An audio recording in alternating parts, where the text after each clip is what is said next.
Hi friends, welcome back to YouTube channel. ഇന്ന് നമ്മൾ 10ാം ക്ലാസ്സിലെ സോഷ്യൽ സയൻസ് ഹ്യൂമനിസം പാർട്ട് 3 ആണ് പഠിക്കാൻ പോകുന്നത്. പാർട്ട് 3യിൽ നമ്മൾ പെയിൻറ്റിങ്ങിനെ കുറിച്ചാണ് പഠിക്കുന്നത്.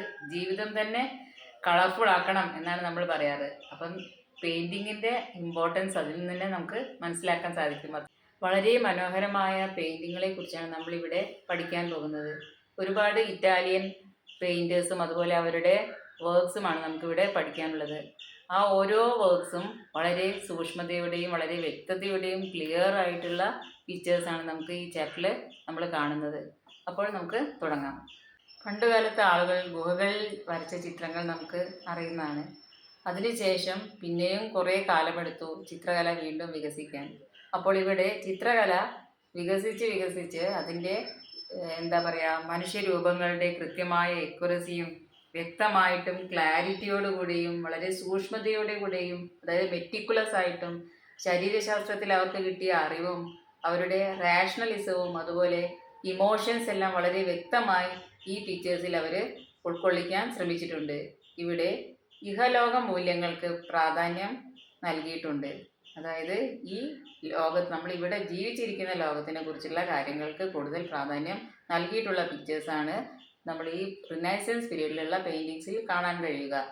വളരെ യാഥാർത്ഥ്യത്തോടു കൂടി വളരെ ശരിയായ കാര്യങ്ങൾ വളരെ വ്യക്തമായി കാണിക്കുന്ന പിക്ചേഴ്സാണ് ഇവയെല്ലാം. അതുപോലെ ദൈവ സിദ്ധാന്തങ്ങളിൽ ഊന്നിയിട്ടുള്ളവയും കൂടിയാണ് ഈ pictures. Renaissance paintings have certain distinctive features. ഇപ്പോൾ റിനൈസൻസ് പെയിൻറ്റിങ്ങിന് അതിൻ്റെതായ ചില സവിശേഷതകളുണ്ട്. എന്തൊക്കെയാണ് സവിശേഷതകൾ?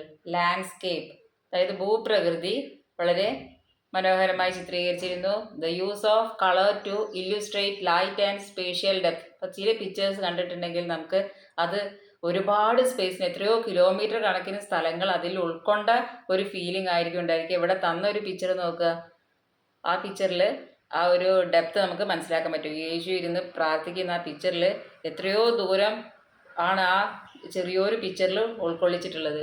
ആകാശമൊക്കെ നോക്കിക്കഴിഞ്ഞാൽ ആ ലൈറ്റും കളറും എല്ലാം തന്നെ നമുക്ക് ആ ഡെപ്ത് മനസ്സിലാക്കി തരുന്നു. Realistic depiction of human body. മനുഷ്യ ശരീരം വളരെ റിയൽ ആയിട്ട് ആ ഓരോ പോസ്റ്ററും അവർ നിൽക്കുന്നതും ഇരിക്കുന്നതും എല്ലാം ആ ഓരോ മൂവ്മെൻറ്റും നമുക്ക് വളരെ വ്യക്തമായി മനസ്സിലാക്കാൻ സാധിക്കുന്നുണ്ട്. അതുപോലെ ഓയിൽ പെയിൻറ്റ് അവിടെ യൂസ് ചെയ്തിരുന്നു. The use of oil paint, portrait രൂപങ്ങൾ, അതുപോലെ representation of divine figures in idealised human forms. ദൈവിക രൂപങ്ങൾക്ക് മനുഷ്യ രൂപമാണ് നൽകിയിരുന്നത്, അതായത് ഐഡിയലിസ്റ്റ് ഫോമായിട്ട് നൽകിയിട്ടുള്ളത്. അപ്പോൾ നമുക്കിവിടെ പെയിൻറ്റേഴ്സിൻ്റെ പേര് പഠിക്കാൻ കുറച്ച് പ്രയാസമുണ്ട്. അതുകൊണ്ട് അതിൻ്റെ ഒരു കഥ രൂപത്തിൽ ഒരു സെൻറ്റൻസ് ആയിട്ട് നമുക്ക് പഠിക്കാം. ബെല്ലിനി ജിയോഫോൺ എടുത്ത് പയറുമായി ഫ്രാൻസിൽ ടൊയോട്ടോ കാറിൽ പോയി മസാജ് ചെയ്തു. അപ്പോൾ ഇതിൽ ചില വാക്കുകളൊക്കെ വ്യത്യാസമുണ്ട്. അതായത് ടൊയോട്ടോ കാർ എന്നൊക്കെ ഉള്ളത് അത് മാറ്റി ജിയോട്ടോ എന്നാക്കണം. അങ്ങനെ ചെറിയ ചെറിയ വ്യത്യാസങ്ങൾ. അപ്പോൾ അത് ഒന്ന് വെറുതെ ഓർത്ത് വെച്ചാൽ രസകരമായിരിക്കും. റിനൈസൻസ് പീരീഡിലെ ഒരു ഇറ്റാലിയൻ ചിത്രകാരനാണ് ജിയോവന്നി ബെല്ലിനി. അദ്ദേഹം വരച്ച ചിത്രമാണ് ആഗണി ഇൻ ദി ഗാർഡൻ, പൂന്തോട്ടത്തിലെ വേദന എന്നാണ് അതിൻ്റെ മലയാളം. പൊലിയു പർവ്വതത്തിൽ ക്രിസ്തു മുട്ടുകുത്തി പ്രാർത്ഥിക്കുമ്പോൾ ശിഷ്യർ അദ്ദേഹത്തിൻ്റെ സമീപത്ത് ഉറങ്ങുന്നത് നമുക്ക് ഈ പിക്ചറിൽ കാണാം. ക്രിസ്തുവിനെ പിടികൂടാൻ ഒരുപാട് റോമൻ പടയാളികൾ വരുന്നതും അതിൻ്റെ പുറകിൽ തന്നെ നമുക്ക് കാണാൻ സാധിക്കും. അടുത്ത ഇറ്റാലിയൻ ചിത്രകാരനാണ് പിയറോ ഡെല്ല ഫ്രാൻസെസ്ക. അതാണ് നമ്മൾ പയറ എന്ന് പറഞ്ഞത്. Piero della Francesca. അദ്ദേഹത്തിൻ്റെ പ്രശസ്തമായ ചിത്രമാണ് ഡിപ്റ്റിക് ഓഫ് ഫെഡറിക്കോ ഡാ മോണ്ടെ ഫെൽട്രോ, അതുപോലെ ബാറ്റിസ്റ്റ സ്ഫോർസ. അപ്പോൾ സ്ഫോർസ നിങ്ങൾ നേരത്തെ കേട്ടിട്ടുണ്ട്, ഇറ്റാലിയയിലെ ഒരു നഗരമാണ് സ്ഫോർസ. ഗ്രീക്ക് റോമൻ സിവിലൈസേഷൻ്റെ നവോത്ഥാനമാണ് അല്ലെങ്കിൽ അതിൻ്റെ പുനർജനിയാണ് റിനൈസൻസ് എന്ന് നമ്മൾ പഠിച്ചു കഴിഞ്ഞാണ്. അപ്പം ഇവിടെ ഗ്രീക്ക് റോമൻ സ്വാധീനം അതുപോലെ ചിത്രങ്ങളിലും ഉണ്ടായിട്ടുണ്ട്. ജിയോട്ടോയുടെ ചിത്രങ്ങളിലാണ് ഗ്രീക്ക് റോമൻ സ്വാധീനം ആദ്യമായി പ്രകടമായത്. അദ്ദേഹം വരച്ച ചിത്രങ്ങൾ വളരെയധികം ആളുകളെ അല്ലെങ്കിൽ വളരെയധികം ചിത്രകാരന്മാരെ പിന്നീട് ഇൻഫ്ലുവൻസ് ചെയ്തു. പിന്നീട് ചിത്രകലാരംഗത്ത് കടന്നു വന്ന എല്ലാവരെയും ഇൻഫ്ലുവൻസ് ചെയ്ത മറ്റൊരു ചിത്രകാരനാണ് മസാച്ചിയോ. അദ്ദേഹത്തിൻ്റെ ചിത്രങ്ങൾക്ക് വളരെ പ്രത്യേകത ഉണ്ടായിരുന്നു. അതെന്തായിരുന്നു? അവ വൃത്താകാരത്തിലുള്ളതായിരുന്നു, അതായത് റൗണ്ട് ഇൻ ഷേപ്പായിരുന്നു. അതുപോലെ പ്രതലത്തിൽ നിന്നും പുറത്തേക്ക് തള്ളി നിൽക്കുന്നവയായിരുന്നു അവ. അപ്പം നമുക്ക് തോന്നും അത് പ്രതലത്തിൽ നിന്ന് പുറത്തേക്ക് തള്ളി നിൽക്കുന്നതായി തോന്നുന്ന തരത്തിലുള്ള ചിത്രങ്ങളാണ് അദ്ദേഹം വരച്ചിരുന്നത്. They seem to protrude from the surface. അവ സർഫസിൽ നിന്നും പുറത്തേക്ക് തള്ളി നിൽക്കുന്നതായി തോന്നിക്കുമായിരുന്നു. ദൈനംദിന ജീവിതത്തിലെ അനുഭവങ്ങളുള്ള മനുഷ്യരൂപങ്ങളെയാണ് വളരെ ക്ലിയറായി വളരെ വ്യക്തതയോടെ ചിത്രീകരിച്ചിരുന്നത്. അപ്പോൾ മസാച്ചിയുടെ ചിത്രങ്ങളുടെ പ്രത്യേകതകളാണ് ഇവിടെ പഠിക്കാനുള്ളത്. അപ്പോൾ നമ്മൾ ഇതുവരെ പഠിച്ച ഇറ്റാലിയൻ ആർട്ടിസ്റ്റുകളുടെ പേരൊക്കെ നമുക്ക് ഒന്ന് ഓർത്ത് നോക്കാം.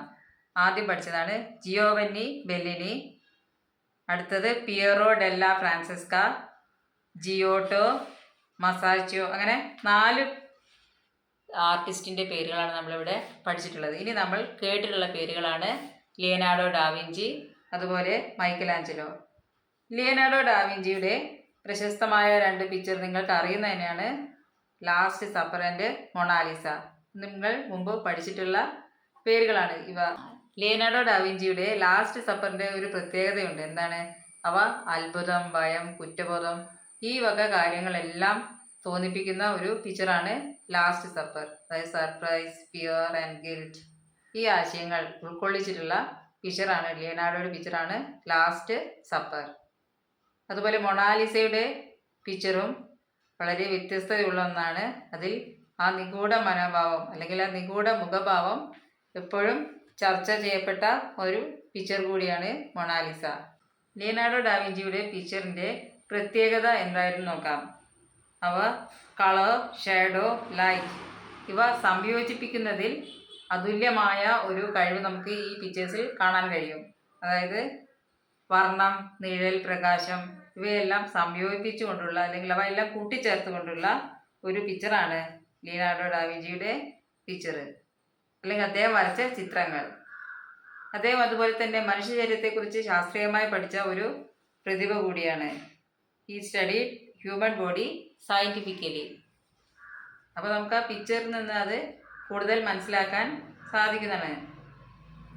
അതുപോലെ അടുത്ത കലാകാരനാണ് മൈക്കലാഞ്ചലോ. ഇപ്പോൾ വത്തിക്കാനിലെ സിസ്റ്റൈൻ ചാപ്പലിൻ്റെ മുകൾ ഭാഗം സീലിങ്ങിൽ ശക്തരായും അതുപോലെ സുന്ദരന്മാരായ പിക്ചേഴ്സ്, ആൾക്കാരുടെ പിക്ചേഴ്സ് വരച്ചിട്ടുണ്ട്. ഇദ്ദേഹത്തിൻ്റെ ലാസ്റ്റ് ജഡ്ജ്മെൻറ്റ് വളരെ മനോഹരമായൊരു പിക്ചറാണ്. അപ്പോൾ അദ്ദേഹം വരച്ച മൈക്കലാഞ്ചലോ വരച്ച ചിത്രമാണ് ലാസ്റ്റ് ജഡ്ജ്മെൻറ്റ്. റിനൈസൻസ് പീരീഡിൽ ശ്രദ്ധിക്കപ്പെട്ട മറ്റ് ചിത്രകാരന്മാരാണ് ടിഷ്യനും റാഫേലും. മനുഷ്യരെ വിവേകികളായും മിതവാദികളായും അന്തസ്സുള്ളവരുമായിട്ടാണ് റാഫേൽ ചിത്രീകരിച്ചിട്ടുള്ളത്. ഇവരുടെ ചിത്രങ്ങളിൽ ആശയത്തോടൊപ്പം സൗന്ദര്യത്തിന് ഊന്നൽ നൽകിയിട്ടുണ്ട്. അപ്പോൾ ഇവരുടെ ചിത്രങ്ങളിൽ ആശയങ്ങൾക്ക് മാത്രമല്ല ബ്യൂട്ടിക്കും പ്രാധാന്യം നൽകിയിട്ടുണ്ട്. അപ്പം അടുത്ത 2 ചിത്രകാരന്മാരാണ് നമ്മൾ പഠിച്ചപ്പോൾ 2 ചിത്രകാരന്മാരാണ് ടിഷ്യനും റാഫേലും. അപ്പം നമ്മൾ ആകെ എത്ര ആൾക്കാരെയാണ് പഠിച്ചിട്ടുള്ളത്? 8 ചിത്രകാരന്മാരെയാണ് നമ്മൾ ഇതുവരെ പഠിച്ചിട്ടുള്ളത്. അവരുടെ വർക്കുകളും ഒക്കെ നല്ല രീതിയിൽ പഠിക്കുക. അപ്പം നല്ലവണ്ണം പഠിച്ച് ബൈഹാർട്ടാക്കിയെങ്കിൽ മാത്രമേ ഉള്ളൂ മുന്നോട്ടേക്ക് പഠിക്കുന്ന കാര്യങ്ങളൊക്കെ ഓർത്ത് വെക്കാൻ പറ്റുള്ളൂ. മുന്നോട്ടും ഇതേപോലെ ഒരുപാട് വർക്ക്സും റൈറ്റേഴ്സും മറ്റുള്ള കാര്യങ്ങളൊക്കെ പഠിക്കാനുണ്ടാവും. അപ്പോൾ പഠിച്ച കാര്യങ്ങൾ നല്ല രീതിയിൽ പഠിച്ച് ഓർപ്പിക്കുക. അടുത്തത് നമ്മൾ പഠിക്കാൻ പോകുന്നതാണ് സ്കൾപ്ചർ. ഇത് പെയിൻറ്റിങ് പോലെ തന്നെ ശ്രദ്ധിക്കപ്പെട്ട ഒരു ആർട്ടാണ്. നവോത്ഥാന കാലത്ത് അതായത് റിനൈസൻസ് പീരീഡിൽ ശ്രദ്ധിക്കപ്പെട്ട ഒരു ശില്പിയായിരുന്നു ഡൊണാറ്റലോ. അദ്ദേഹത്തിൻ്റെ സ്കൾപ്ചറാണ് ദാവീദ്, അതുപോലെ ഗത്താമലാത്ത. അപ്പോൾ ഇവ രണ്ടുമാണ് നമുക്കിവിടെ പഠിക്കാനുള്ളത്, ദാവീദ് ആൻഡ് ഗത്താമലാത്ത. ആരതാണ്? ഡൊണാറ്റലോയുടെ ശില്പങ്ങളാണ്, അദ്ദേഹം നിർമ്മിച്ച ശില്പങ്ങളാണ് ദാവീദ്, ഗത്താമലാത്ത. അപ്പോൾ ഇതിൻ്റെ പ്രത്യേകത എന്താണ്? ഇവിടെ അദ്ദേഹം ഗോതിക് ശൈലിയിൽ നിന്നും സ്കൾപ്ചറിനെ മോചിപ്പിച്ചതാണ്. മധ്യകാലഘട്ടത്തിലുള്ള ഗോതിക് ശൈലിയിൽ നിന്നും അദ്ദേഹം മോചിപ്പിച്ചു. എന്തിനെ? ശില്പകലയെ മോചിപ്പിച്ചു. അപ്പോൾ അദ്ദേഹത്തിൻ്റെ ശില്പങ്ങൾക്ക് കൂടുതൽ ഊർജവും വ്യക്തിത്വവും ഉണ്ടായിരുന്നു. They had great power and individuality. അദ്ദേഹത്തിൻ്റെ ശില്പങ്ങൾ കൂടുതൽ പവർഫുൾ ആയിരുന്നു, അതുപോലെ ഇൻഡിവിജ്വാലിറ്റി ഉള്ള ശില്പങ്ങളായിരുന്നു. ഇവ വെങ്കലത്തിലായിരുന്നു നിർമ്മിച്ചിരുന്നത്. ബ്രോൺസ് സ്കൾപ്ചറാണ് അദ്ദേഹം നിർമ്മിച്ചിരുന്നത്. അപ്പോൾ നമ്മൾ പഠിച്ചു കഴിഞ്ഞു ഡൊണാറ്റലോയുടെ പ്രധാനപ്പെട്ട 2 സ്കൾപ്ചർ. അപ്പോൾ ദാവീദ് എന്ന് പറയുന്നത് ഒരു യൂത്ത്ഫുൾ ഫിഗറാണ്.